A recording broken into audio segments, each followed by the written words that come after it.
আসসালামু আলাইকুম। ২ নম্বর পর্বে তোমাদের সবাইকে স্বাগতম। এই পর্বে আমরা আলোচনা করব উদাহরণ ১, ২, ৩, ৪, ৫। খুবই সহজ। দেখো, ১ নম্বর উদাহরণে আমাদের কি বলা আছে? মৌলিক গুণনীয়কের সাহায্যে ৩১৩৬ এর বর্গমূল নির্ণয় করো। ঠিক আছে? কিভাবে নির্ণয় করতে হবে? মৌলিক গুণনীয়কের সাহায্যে। আমরা চাইলে কি বর্গমূল এভাবে ক্যালকুলেটরের রুট দিয়ে ৩১৩৬ বসিয়ে দিলে একটা মান চলে আসছে, সেটা আমরা বর্গমূল লিখে দিতে পারতাম। কিন্তু আমাদেরকে বলা আছে কি মৌলিক গুণনীয়কের সাহায্যে। অবশ্যই গুণনীয়কগুলো কি হতে হবে? মৌলিক সংখ্যা হতে হবে। এখন দেখো, আমরা বের করব। ছোটবেলাতে আমরা লসাগু নির্ণয় করা সবাই শিখেছি। ক্লাস 3, 4, 5, 6 আমরা কি লসাগু নির্ণয় করা শিখেছি। আমরা ঠিক সেম এখন লসাগু আকারে নির্ণয় করলে আমরা দেখব কি আমাদের মৌলিক গুণনীয়কগুলা চলে এসেছে, এবং মৌলিক গুণনীয়কের সাহায্যে কি আমরা বর্গ সংখ্যাটাও নির্ণয় করে ফেলতে পারবো। দেখো, খুবই সহজ। প্রথমে এটা একটা কি জোড় সংখ্যা যেহেতু আসে, লাস্টে কত 36 আছে বা শুধু 6 আছে, এই জন্য কি একটা জোড় সংখ্যা। এটাকে আমরা 2 দ্বারা ভাগ করলে কত আসবে? 3136 ভাগ 2। 3136 ভাগ 2 আসে কত? 1568। 1568। ওকে। এরপর দেখো, এটা জোড় সংখ্যা, আবার আমরা 2 দ্বারা ভাগ দিব। এটাকে 2 দ্বারা ভাগ করলে কত আসবে? 784। 784। ওকে। এরপর আবার 2 দ্বারা ভাগ করব। এটাকে আবার 2 দ্বারা ভাগ করলে কত আসবে? 392। 392। দেখো, এগুলা কি জোড় সংখ্যা আসতেছে, এই জন্য আমরা 2 দ্বারা ভাগ করতেছি। তারপরে 392 কে 2 দ্বারা ভাগ করলে কত আসবে? 196। তারপর এই যে যেহেতু জোড় সংখ্যা, আমরা এই জন্য কি আবার 2 দ্বারা ভাগ করব। কত আসবে আমাদের? 98। আবার 2 দ্বারা ভাগ করব। এখন কত আসবে? 49। আবার যদি এখনো কি এটা বিজোড় সংখ্যা, এই জন্য আমরা জোড় সংখ্যা দ্বারা আর ভাগ করতে পারবো না, বা 2 দ্বারা ভাগ করতে পারবো না, 3 দ্বারা পারবো না, 4 দ্বারা পারবো না। এটা একমাত্র শুধু 7 দ্বারা পারবো। 7 7 49। ওকে, ক্লিয়ার? এখন দেখো, এই সংখ্যাটাকে আমরা এই সবগুলা সংখ্যা গুণ করলে কি আমাদের এই সংখ্যাটা চলে আসবে। সুতরাং আমরা কি লিখতে পারি? সুতরাং 3136 সমান 2 গুণ 2। কয়টা 2 পাইছি আমরা? 6টা 2। গুণ 2 গুণ 2, তারপরে আবার গুণ 2। কয়টা লিখছি? 5টা। হচ্ছে 6টা। তারপর 7 হচ্ছে কয়টা? 2টা। ওকে। এখন আমরা কি করব? যে কাজটা আমরা প্রত্যেক 2টা মিলে একটা জোড়া করব। এক জোড়া সমান কয়টা? 2টা। প্রত্যেক 2টাকে একটা একটা জোড়া করব। ঠিক আছে? প্রত্যেক 2টাকে একটা একটা জোড়া করার পর প্রতি জোড়া থেকে আমরা একটা একটা নিব। এখান থেকে নিব এই 2, তারপরে এখান থেকে নিব কত? এই 2। এখান থেকে নিব কত? এই 2। এখান থেকে নিব এই 7। ঠিক আছে? এখন দেখো, এগুলা গুণ করলে কত আসে? 2 দুগুণে 4, 4 দুগুণে 8, 7 8 56। এই 56 আসছে। তার মানে কি এই 56 হচ্ছে কি আমাদের বর্গমূল। দেখো, এই যে এগুলা কি সবগুলো মৌলিক সংখ্যা না? তো আমরা লিখবো কি? সুতরাং সুতরাং কত? 3136 এর বর্গমূল। 3136 এর বর্গমূল কত? সমান রুট 3136 সমান কত আসছে আমাদের? 56। 56। এখন তুমি যদি এই পুরো সংখ্যাটাকে, এই যে যে সংখ্যাটা লিখছি, এটাকে যদি ক্যালকুলেটরের রুট দাও, তুমি দেখবা 56 চলে আসছে। ঠিক আছে? আমরা এমসিকিউ যখন করব, তখন এই ক্যালকুলেটরের রুট দিয়ে আমরা কি সঠিক অপশনটা লাগিয়ে দিব। যখন আমাদেরকে বলবে কি এটা তোমার 4 নম্বরে আসবে, বা ক নম্বরে 2 নম্বরে আসতে পারে, তখন কি তোমার এইভাবে করে দেখাইতে হবে। ঠিক আছে? তার মানে অ্যান্সার আমাদের কত? 56। ওকে। 2 নাম্বার উদাহরণটা দেখো। এখানে আমাদের বলা আছে ভাগের সাহায্যে 2304 এর বর্গমূল নির্ণয় করো। খুব সহজ। দেখো, আমরা এখন এটাকে কি করব? ভাগের সাহায্যে বর্গমূল নির্ণয় করব। এই জন্য আমাদের কি করতে হইব? প্রথম যে কাজটা, সেই কাজটা হচ্ছে এই ডান দিক থেকে আমরা 2টা সংখ্যা মিলে একটা একটা জোড়া করব। কি করছি? প্রথম কাজ, 2টা সংখ্যারে জোড়া জোড়ায় আলাদা করছি। ওকে। এখন কি করব আমরা? দেখো, প্রথম এই জোড়াটা হচ্ছে কত? 23। এই 23কে আমরা বর্গ সংখ্যা কত দ্বারা ভাগ করতে পারি? দেখো, আমরা এই যে বর্গ সংখ্যাগুলো আমাদের 1 স্কয়ার সমান কত? 1। মানে 1 এর উপর স্কয়ার করলে কত? 1। তারপর 2 এর উপর স্কয়ার করলে আমাদের কত আসে? 4। 3 এর উপর স্কয়ার করলে কত আসে? 9। 4 এর উপর স্কয়ার দিলে আসবে 16। তারপর 5 এর উপর স্কোয়ার দিলে আসবে কত? 25। 6 এর উপর স্কোয়ার দিলে আসবে কত? 6 6 36। 7 এর উপর স্কোয়ার দিলে 7 7 কত? 49। তারপর 8 এর উপরে যদি স্কোয়ার দিয়ে আসবে কত? 8 8 64। 8 8 64। 9 এর উপরে যদি স্কোয়ার দিয়ে আসবে কত? 9 9 81।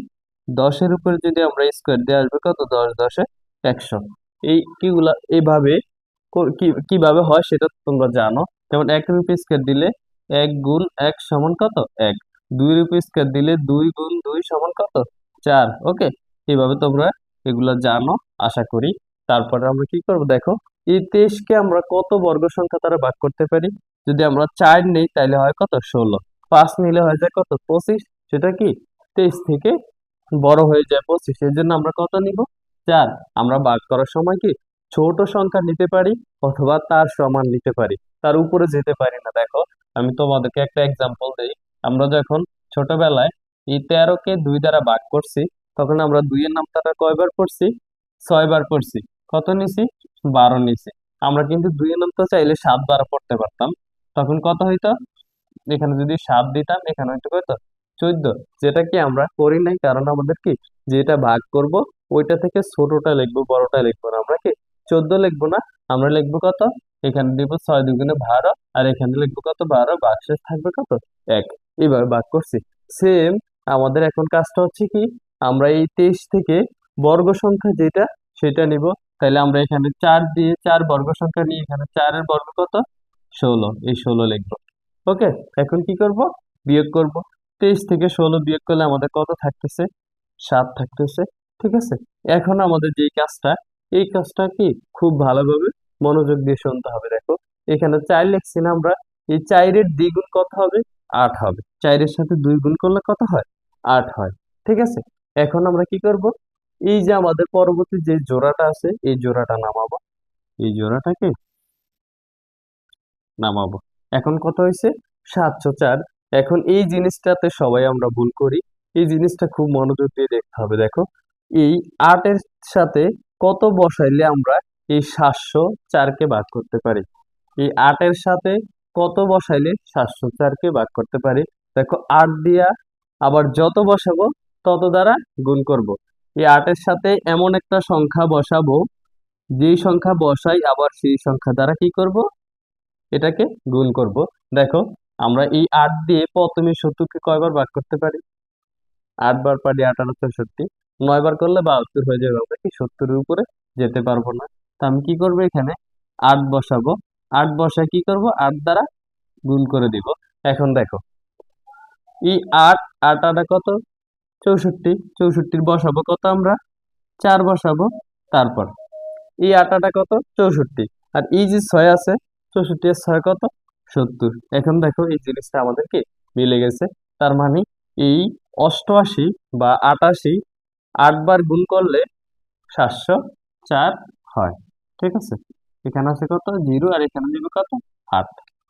ওকে, এখন দেখো, এই যে আমাদের যে ভাগফলটা চলে আসছে, এটা হচ্ছে কি মূলত 2304 এর বর্গমূল। তুমি ক্যালকুলেটরে যখন এটাকে দিবা, রুট 2304 তোমার সমান 48 চলে আসবে। ঠিক আছে, তার মানে আমরা কি ভাগের সাহায্যে বর্গমূলটা নির্ণয় করছি। এগুলো কিন্তু আমরা পরীক্ষার খাতায় লিখবো না, স্যার যদি আলাদা রাফ করে স্যারকে বুঝাবো। ঠিক আছে, তাহলে আমাদের কি হবে?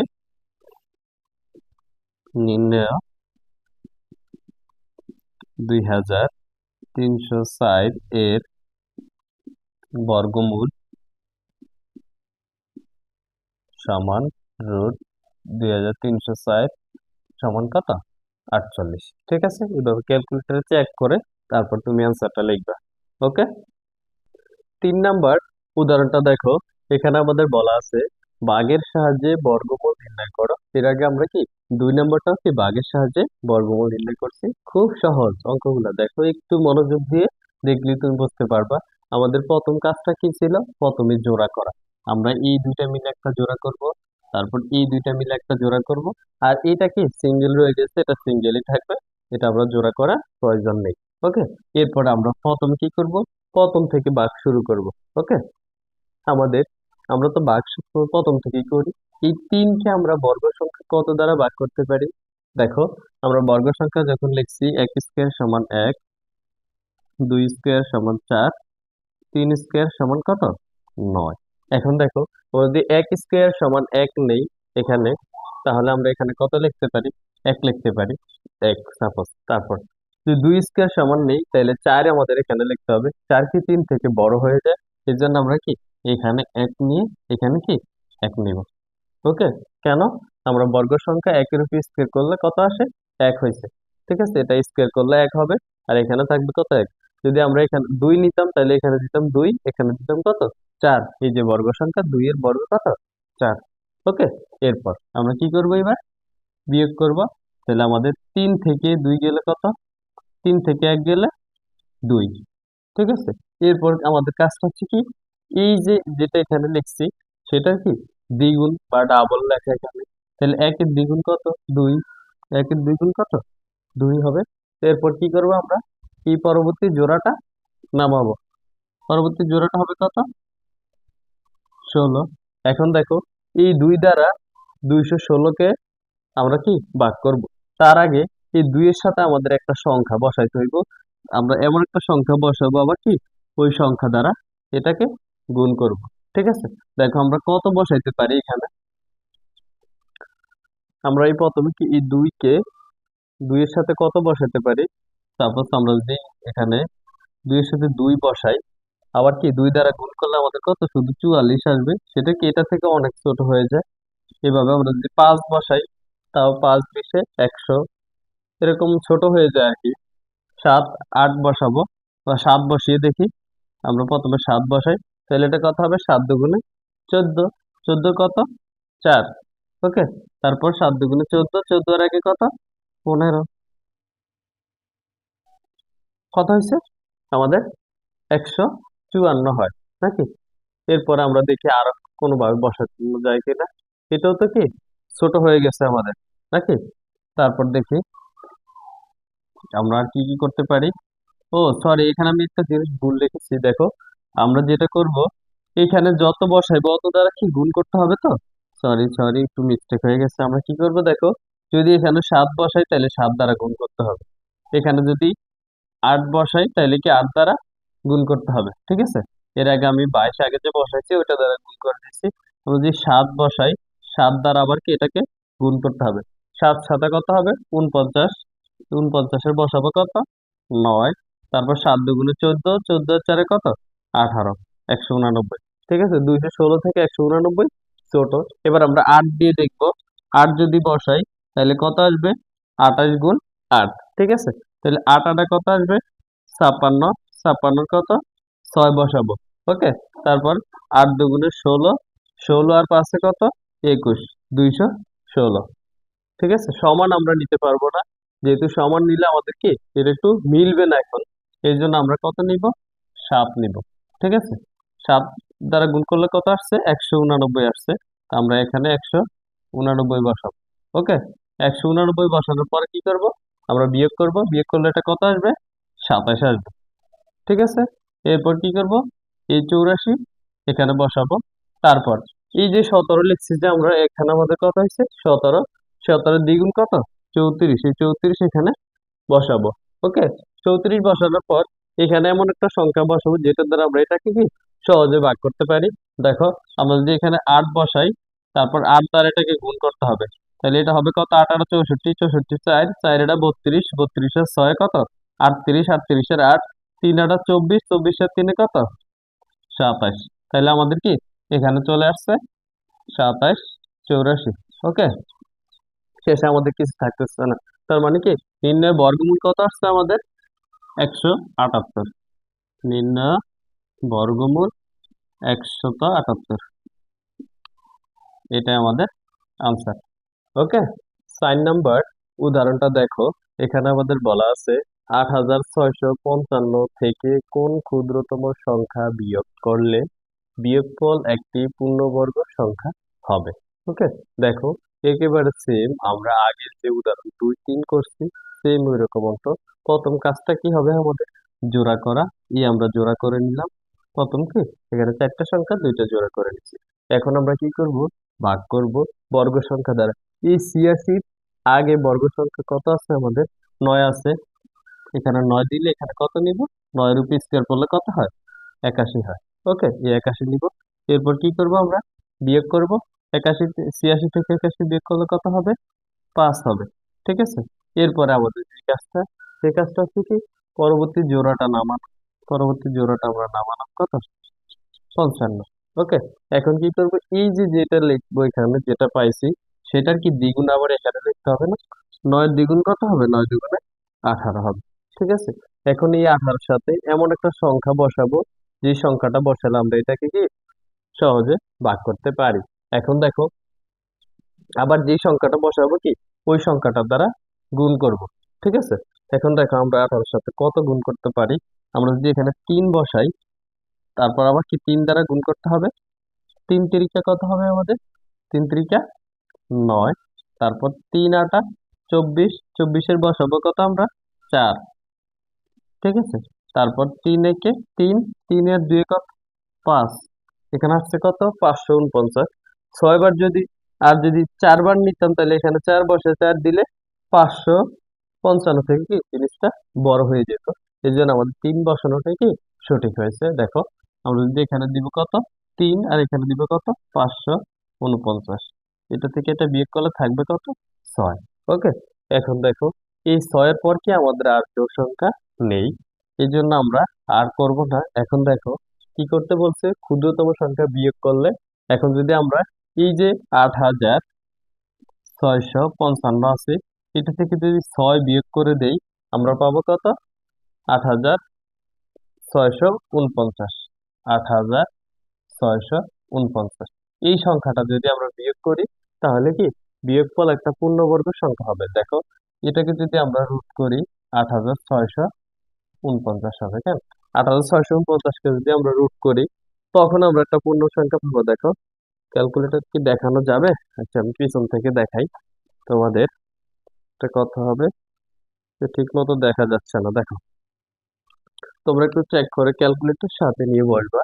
আমরা যদি লিখি √8649, 8649 সমান আসবে কত? 93। ঠিক আছে, এটাকে রুট করলে কত আসে? 93 আসে। এর আগে যদি আমরা 8655-কে রুট করতাম তখন 93 দশমিক আরো কিছু সামথিং আসতো। পূর্ণ সংখ্যা হইতো না, সেটা কি পূর্ণবর্গ সংখ্যা হইতো না, সেটা কি 93 দশমিক যুক্ত সংখ্যা চলে আসতো। ওকে, এখন আমরা কি লিখতে পারি? যদি এই সংখ্যাটা থেকে আমরা 6 বিয়োগ করি তাহলে কি সংখ্যাটা একটা পূর্ণবর্গ সংখ্যা হবে, সেটাই আমাদেরকে বলছে। আমরা এখন লিখবো কি 8655 থেকে 6 ক্ষুদ্রতম সংখ্যা, 6 বিয়োগ করলে বিয়োগফল একটি পূর্ণবর্গ সংখ্যা হবে। 8655 থেকে 6 বিয়োগ করলে বিয়োগ করলে বিয়োগফল একটি পূর্ণবর্গ সংখ্যা হবে।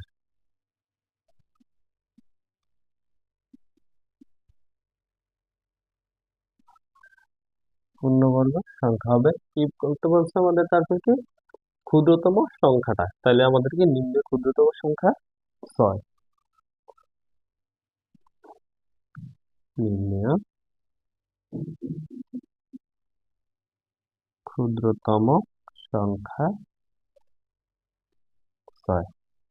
বাংলা লিখতে হবে, এটাই কি আমাদের আনসার। ওকে, 5 নম্বর উদাহরণটা দেখো। এখানে আমাদের বলা আছে কি, এটা হচ্ছে কত? 6,51,201 এর সাথে কোন ক্ষুদ্রতম সংখ্যা যোগ করলে যোগফল একটি পূর্ণবর্গ সংখ্যা হবে। এর আগেরটা ছিল কি কোন ক্ষুদ্রতম সংখ্যা বিয়োগ করলে, এখন কি যোগ করলে। অঙ্ক কি প্যাটার্ন এক, জাস্ট কি আমাদেরকে একবার চাইছে বিয়োগ, একবার চাইছে কি যোগ। এখন আমরা কি করব? পূর্বের কাজ জোড়া করব। এই দুইটা মিলে একটা জোড়া, এটা মিলে একটা জোড়া, এটা মিলে কি একটা জোড়া। ঠিক আছে, এখন কি প্রথম, এই যে প্রথম জোড়াটাকে আমরা পূর্ণবর্গ কত দ্বারা ভাগ করতে পারি? এখানে দেখো 65, আগেরটাও ছিল কি 65, তার মানে কি 8 দ্বারা আমরা ভাগ করতে পারি। তো এটা হবে কত? 64 8 64। এখন কি করব, বিয়োগ করব, বিয়োগ করে কি এই জোড়াটা নামাবো। এই জোড়াটা নামালে কত হবে, 112। তারপরের পরবর্তী কাজটা কি আমাদের, দেখো 8-এর দ্বিগুণ এখানে বসানো, 8-এর দ্বিগুণ কত, 16। ওকে, এই 16 বসাচ্ছি। এখন কি করব, এই 16-র সাথে একটা সংখ্যা বসাইতে হইব, সেই সংখ্যা দ্বারা কি করতে হইব, আবার ওই সংখ্যারে গুণ করতে হইব। এখন দেখো আমি যদি এখানে শূন্য বসাই, তাও কি 160, আর এখানে হয় কত, 112। তাইলে 160 দ্বারা কি 112-কে ভাগ করা যাবে? অবশ্যই যাবে না। যেটাকে আমরা ভাগ করব সেটা কি এইটা থেকে বড় হইতে হইব। ঠিক আছে, এই শূন্যর সাথে যদি আমরা শূন্য গুণ করি, কি পুরোটা শূন্য চলে আসে না? এই জন্য কি আমাদের এখানে শূন্য দিতে হইব। ওকে, এখন দেখো আমাদের এখানে হচ্ছে কত, 80। 80-র দ্বিগুণ কত, 80 80 160। 160 আছে।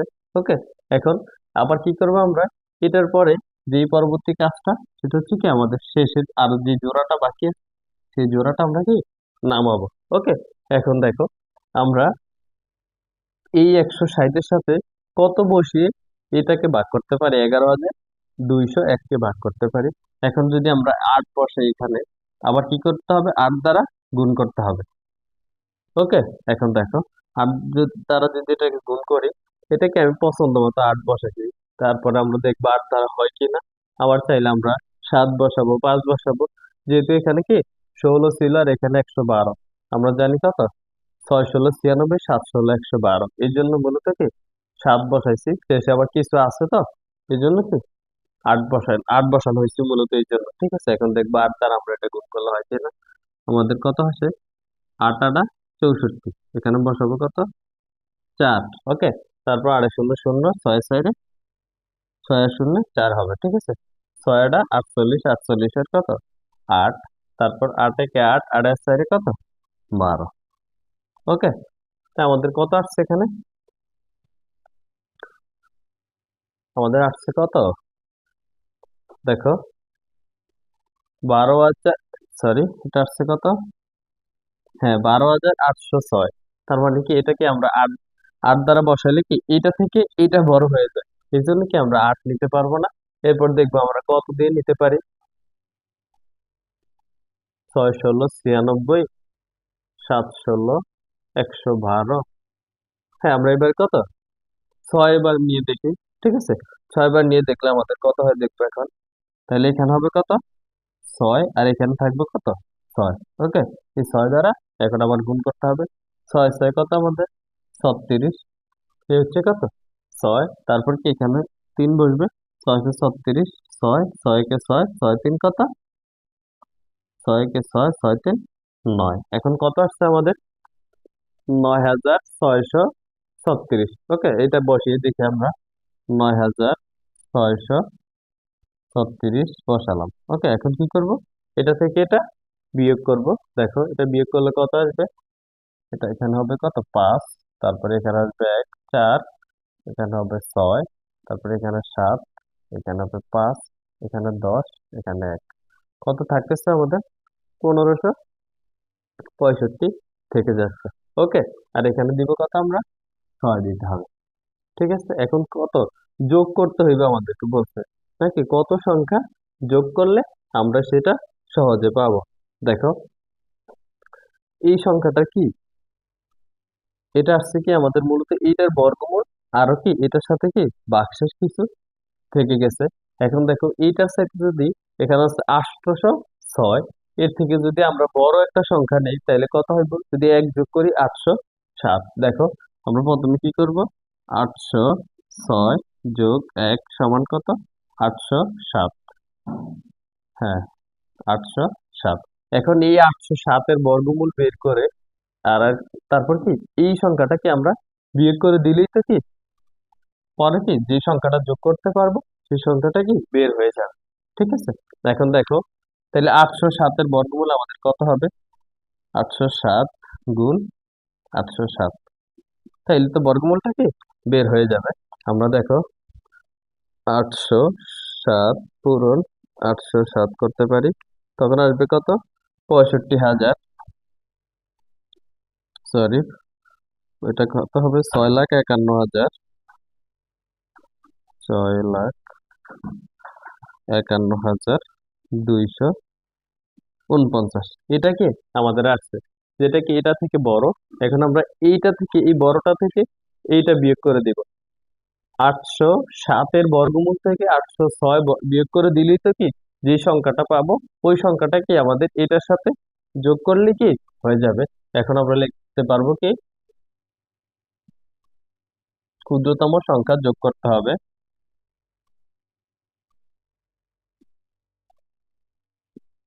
ক্ষুদ্রতম সংখ্যা যোগ করতে হবে, যোগ করতে হবে কত? ক্ষুদ্রতম সংখ্যা যোগ করতে হবে 65,000, সরি বারবার 65,000, 6,51,249 বিয়োগ কত? 6,51,201, 6,51,201। এটা সমান কত আসে আমরা দেখি। 6,51,201, এটা সমান কত আসে আমাদের? 48। ঠিক আছে, এই 48 যদি আমরা এটার সাথে যোগ করে দেই, তখন এই সংখ্যাটা আমাদের কি হবে? পূর্ণবর্গ সংখ্যা হবে। তার মানে কি নির্ণয় ক্ষুদ্রতম সংখ্যা 48। নির্ণয় ক্ষুদ্রতম সংখ্যা 48। ঠিক আছে, এটাকে এখানে আমাদের আনসার দিয়ে দিলে হয়ে যাবে। এখন দেখো এটা আমাদের কিভাবে হয়েছে। দেখো আমরা যদি এই যে 6,51,201-এর সাথে 48 যোগ করি, আমরা দেখি কত আসে। 6,51,201 যোগ 48, এটা আসছে কত? 6,51,249। এই 6,51,249 হয়। তার মানে কি এই 6,51,249-এর যদি আমরা রুট করি পাবো কত? 807। তখন এই সংখ্যাটা কি একটা পূর্ণবর্গ সংখ্যা হবে। ওকে, তো আমাদের পর্ব নাম্বার 2 এখানে শেষ হলো। 3 নম্বর পর্বে আমরা অনুশীলনী 1.1 নিয়ে আলোচনা করব। ধন্যবাদ সবাইকে, আজকে এই পর্যন্ত। আসসালামু আলাইকুম।